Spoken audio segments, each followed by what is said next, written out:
क्या आपने कभी सोचा है एक साल 365 डेज का क्यों होता है, 370 का क्यों नहीं हो सकता? या एक वीक में 7 दिन क्यों होते हैं, 10 दिन क्यों नहीं हो सकते? या एक घंटे में 60 मिनट्स ही क्यों होते हैं, 70 मिनट्स क्यों नहीं हो सकते?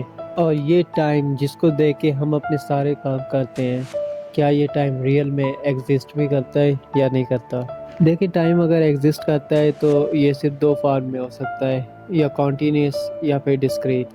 और अगर तुम मुझे कहते हो कि टाइम कॉन्टीन्यूस है, तो मैं ये कहूँगा कि टाइम एक सेकंड से दूसरे सेकंड में कैसे जाता है, क्योंकि एक और दो के बीच में इनफाइनाइट्स नंबर होते हैं।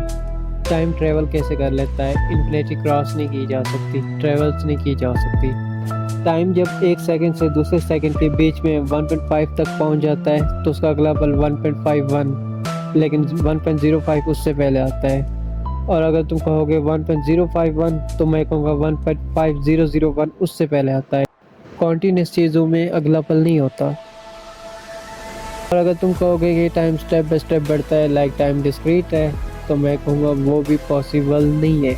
क्योंकि अगर टाइम डिस्क्रीट है तो टाइम के हर क्वांटा की ड्यूरेशन जीरो होगी, उसके अंदर टाइम हो ही नहीं सकता, वो खुद एक स्मॉल यूनिट है। और अगर टाइम के हर क्वांटा की ड्यूरेशन जीरो है तो पूरी टाइम लाइन की ड्यूरेशन जीरो होगी।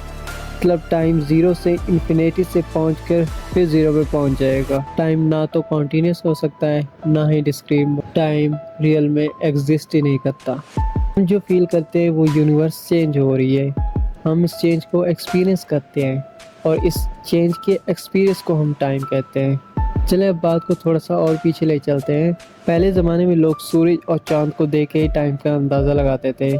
उस वक्त लकड़ी और हड्डियों के टुकड़ों से भी टाइम देखा जाता था। टाइम मेजर करने वाले तरीकों में से सबसे पुराना, या इस तरह कह लें कि सबसे जो पहला तरीका था, वो था ओबेलिस्क का, जिसे इजिप्ट में 3500 बीसी में बनाया था, और उसे शैडो क्लॉक के नाम से भी जाना जाता था। उस वक्त इजिप्ट ने डे टाइम को 10 घंटों में डिवाइड किया था और रात को 2 घंटों में।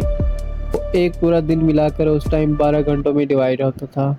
और फिर काफ़ी अर्से बाद स्टार की ऑब्जर्वेशन से रात को भी 12 घंटों पे कंसिस्ट किया गया था। फिर 1580 में इटालियन गैलीलियो ने जब पेंडुलम को ऑब्जर्व किया तो ये सोचा कि इससे एक परफेक्ट क्लॉक बनाया जा सकता है। उसके बाद फिर 17 सेंचुरी में पहली बार पोर्टुगल वॉच बनाई गई, जिन्हें पॉकेट वॉचेस के नाम से भी जाना जाता था। अब ये जो स्क्रीन पे आप वॉचेस देख रहे हो, ये 500 से 600 साल तक इन्हीं वॉचेस पे काम किया गया है। तो आज के लिए बस इतना ही, मिलते हैं फिर नेक्स्ट वीडियो में।